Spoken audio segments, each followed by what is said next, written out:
Hey everyone, Naeem Hockman here, aka Naeem Hakeem.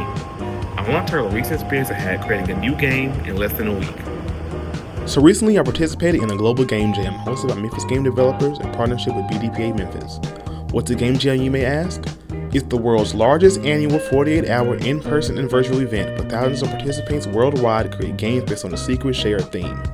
It focuses on collaboration, experimentation, and building rather than competition. This time around, I partnered with my friend Bryce, and we created a cozy, deep-sea fish finding game called Fishtographer. In this game, you control a scuba diver that is taking pictures of all the fish in the area, but be careful, there's dangers about. Watch out for oxygen levels as well as the creatures that aren't so friendly. Gain buffs via the Shrine of Neptune, all while adding sea creatures to your logs. Utilize the depth system to find more treasures. For this game, we divided and conquered. Of course, we discussed mechanics and design, but Bryce took care of developing the game in Godot, while I worked on the character animations via sprites. This was extremely fun because I was able to use multiple forms of media for them. So with the Procreate Dreams having the 2.0 update, I used that to create and animate the diver.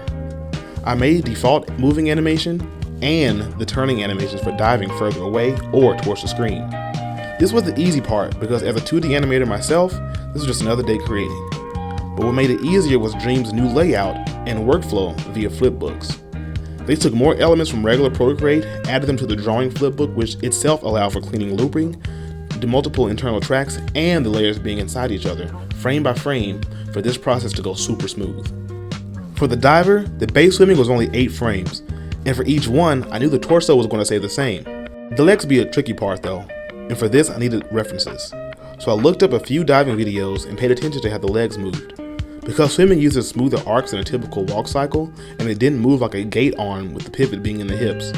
They moved with a slight wave, with a curve. So now all I had was the heads and the torso in one layer, the legs all on their own, and now I needed was an arm that slightly moved. And voila, we've got a diver.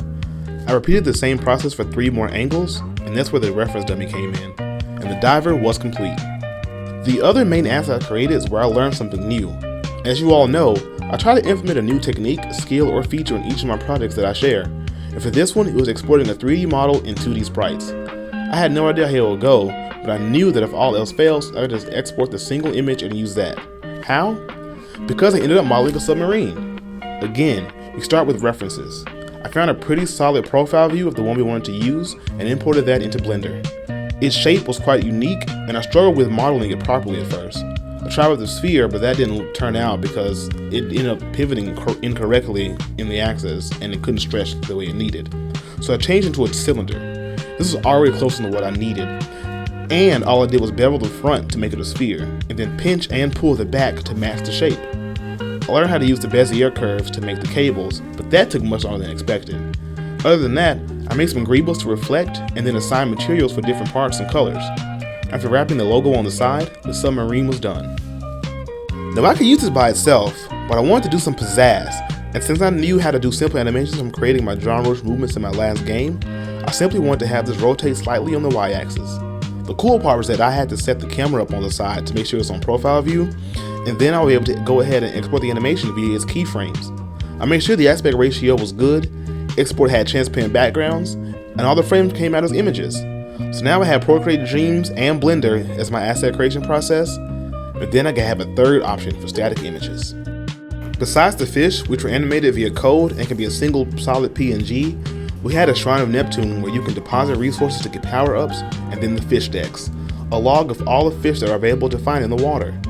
I used the template as a base on top of that to keep the same size, and then I drew the designs. This was pretty straightforward, keeping things separate so that they can be placed in code and have effects put on top of them. With Neptune, I wanted a marble-like look, so after exporting my sketch, I took it over to Illustrator to create a vector image. This is where things got interesting. At first, I wanted every element to have its own shade and color, but share the same shading from lights. This was becoming difficult until I realized, if this is supposed to be a shrine, wouldn't they have carved the whole thing out of the same marble rock? So, a single color was used, and it made the rest of the creation process much easier. Now we have something to present. The presentation went well, and we got a lot of praise from everyone we showed it to. But the fun part isn't over. We wanted to reach out to the community for more fish. We created a document where you can drop in a fish that you created. You enter the name, the image of the fish, and some other details, and we get it added to the pipeline of being something everyone can find. All I ask is that you become creative, be tasteful, and have fun. Make sure the fish is a PNG with no background, and please don't use AI.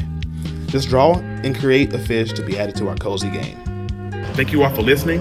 If you want to see more about the game, check out GameStar Paradise Dev channel on YouTube, or you can follow me for more of my creative outlets at Name Hoffman. See you all later.